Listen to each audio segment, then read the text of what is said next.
G'day, this is Darren from Property Prosperity. Today I thought I'd tell you a bit of a story about the other day when I was walking along with my kids. We were, it's getting around about lunchtime. We were walking along and we felt a bit peckish, and we saw a sign that Gloria Jeans, the coffee place, had toasties for $3. We're like, man, $3, that seems like a pretty good deal. So grab ourselves some cheese toasties, and so when we ordered the cheese toasties, hanging around for a while, for some reason it seemed to be taking quite a while. So we're sitting around and the kids were going, what's going on? Where's my cheese toastie? I'm ready for my cheese toastie. And so I'm like, okay, well hang on, just wait, it's coming soon, it's coming soon. And then when we got the cheese toastie, I'm like, cool buddy, that's awesome. Gave him my $3.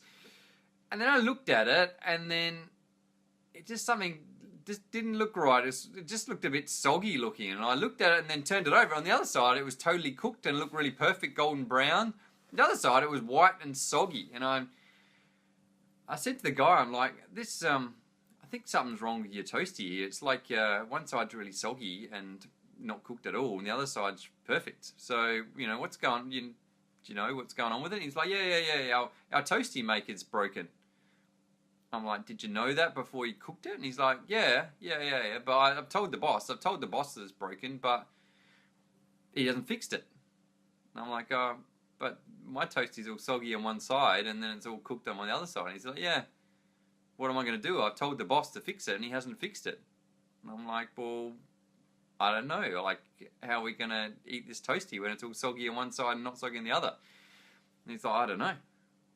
And that was the end of our conversation, basically. And I thought, well, that's, the lack of care factor was like on the extreme, I suppose. And I'm like, well, maybe there's something we could do, man. Maybe we could just turn the toastie over and then cook the other side. He's like, oh yeah, probably. And that was the end of the conversation again. I'm like, well, maybe you could do that for me, and you cook the other side as well, and then it'd be cooked on both sides. And he's, you can see he wasn't real happy about it. The fact he'd have to turn the toast over and cook it on the other side as well, because obviously it was because the toastie maker was broken. So it was probably expecting a bit too much of him. And so it probably led me to think about the fact that how people nowadays, I don't know if it's a nowadays thing or whether it's it just happened to be this example, but I've had a few examples where people just don't seem to care anymore. And in this example, this guy was, he's getting paid per hour anyway, just standing around cooking toasties all day. Literally it would not be that much harder for him just to turn the toastie over. I understand the toastie maker might have been broken, and so it wasn't cooking, it was only cooking on one side, but to switch it over the other side, or just don't serve the toastie at all. If it's not going to be at a standard that someone can eat it, then what's the point of even giving someone a half-cooked toastie and the other side's all totally soggy and stuff? So what has that got to do with property? I suppose that relates to life in general, but also in property, really. There's a lot of things we can do that don't necessarily cost us money that can make a difference to our investing in property. And, one example of that is just be nice to people, or, with the example of your tenants. Tenants are there, understanding your tenants are there, they're paying your bills, essentially. The reason you're investing in property, if you're buying and holding, you're buying and holding for the long term. You're really hoping for capital gains. That's where you're going to make your most amount of, profit or money in your pocket at the end of the day. So what the tenants are doing, you're putting the tenant in there, they're covering your costs until,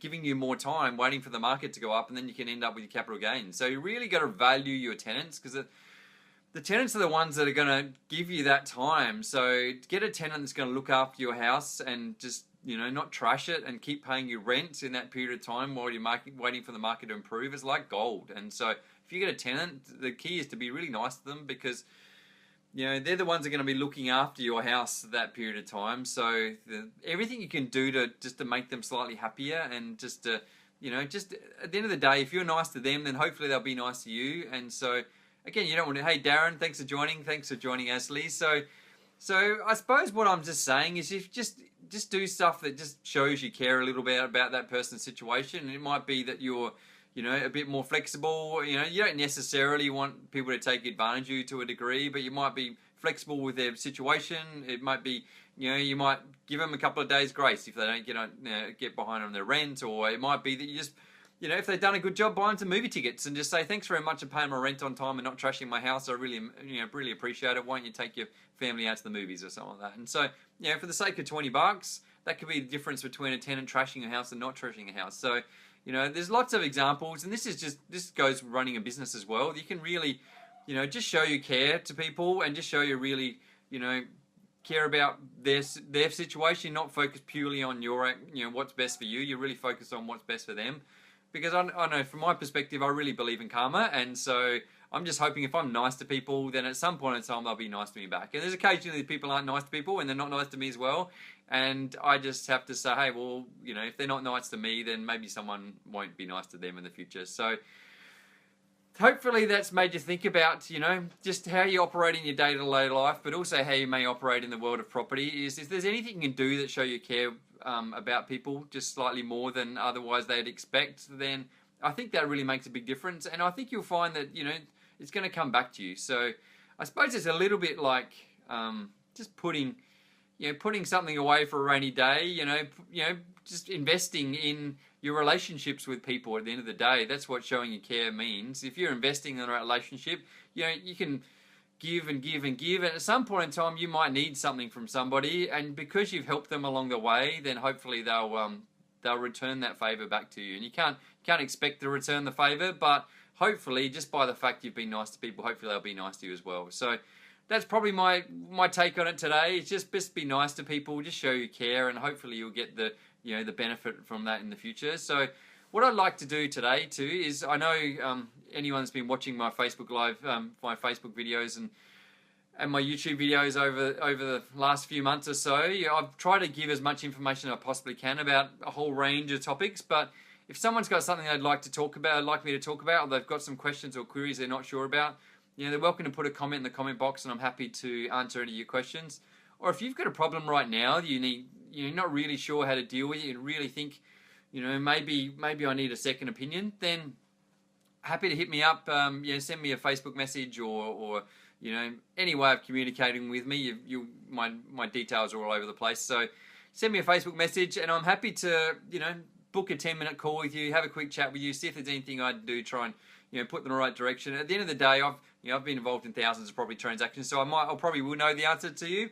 But if I don't know the answer, I'll definitely know someone who knows the answer, because I've got a massive network of friends and colleagues who've done thousands of property transactions as well. So hopefully that's going to be useful for you guys. I look forward to talking to you again soon. If you've liked what I had to say, then click on the like button. If you haven't liked it, still click on the like button, because I really appreciate it. And if you've got a situation where you've seen someone that's shown you some, maybe haven't cared about what they've been doing for you, or maybe have shown some care and looked after you along the way, then I'd be interested to hear about your situation. And I look forward to catching you again next time. Catch you now. Bye.